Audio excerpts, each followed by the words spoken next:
What is 3/4 of 46? What is 2/3 of 81? So, paano ba hanapin ang fraction ng isang whole number? So, napakasimple lang. I-multiply mo lang ang 3/4 times 46. Okay? This is the general method na tinuturo sa paaralan. Marami yung nag-upload ng mga tips or mga shortcuts, pero kung ikaw ay beginner or hindi mo pa talaga naiintindihan yung fraction at saka whole number, so dapat at least may alam ka na isang method. So ganito ang pag-solve niyan. I-multiply mo ang fraction sa whole number. So i-multiply mo ang numerator na 3 sa whole number, tapos kopyahin mo lang ang denominator na 4. So 3 times 46, that is 46 times 3, ganito. 6 times 3, 18, carry 1. 3 times 4, 12, plus 1, 13. So that is 138. Now, 138 over 4, pwede mo pa yan i-simplify, i-divide mo yan. So we have 138 divided by 4. So 13 muna divided by 4, that is, we can have 3, di ba? 3 times 4, 12. Minus natin. 13 minus 12, 1. Bring down natin ang 8, so 18. 18 divided by 4, we can have 4. Dahil 4 times 4, 16. So, dapat hindi lampas.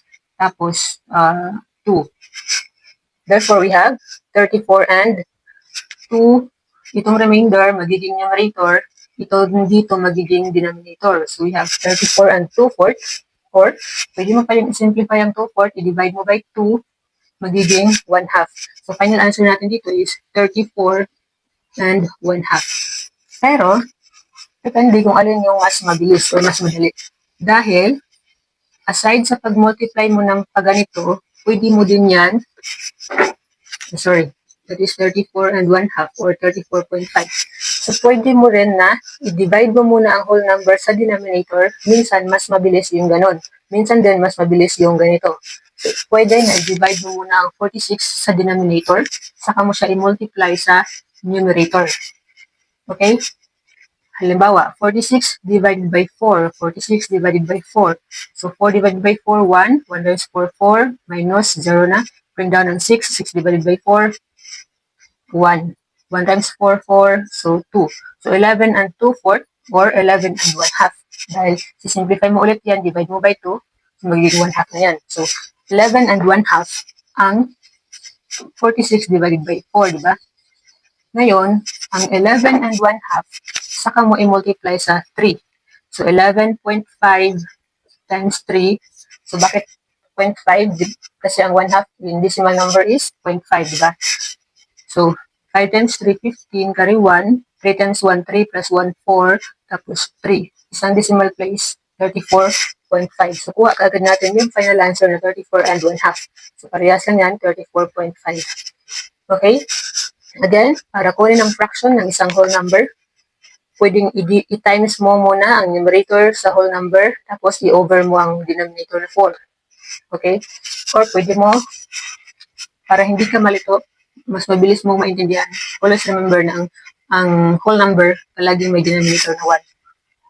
Therefore, to multiply fraction, you multiply numerator to numerator, denominator to denominator.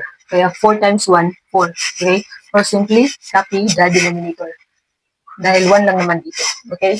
So again, multiply 3/4 times 46 or divide first 46 sa denominator, saka mo multiply sa numerator.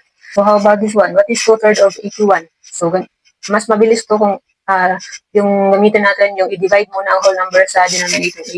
81 divided by 3. So we have 2. 2 times 3 is 6. 2, bring down 1. 21 divided by 3, 27. Tapos, i-multiply mo sa numerator na 2. So, di ba napakabilis lang. 27 times 2 equals 54. So, yan nakagad yung answer. 2/3 of 81 is 54. So, depende kung alin yung mas mabilis. As long as alam mo kung paano i-solve yan. It's either i-multiply mo ang fraction to whole number or divide mo muna ang whole number sa denominator, saka mo i-multiply sa numerator. When I took the civil service exam, guys, wala akong alam kahit na anong techniques or shortcut techniques. Yung alam ko lang kung ano yung standard na tinuturo sa school. Ang importante lang, ay alam mo kung paano i-solve, tapos practice ka ng practice, kahit na yung mga long process na natutunan natin sa paralan, kahit wala tayong alam na techniques, kung nag-review tayo at nagpa-practice, maipapasa pa rin natin ang civil service exam.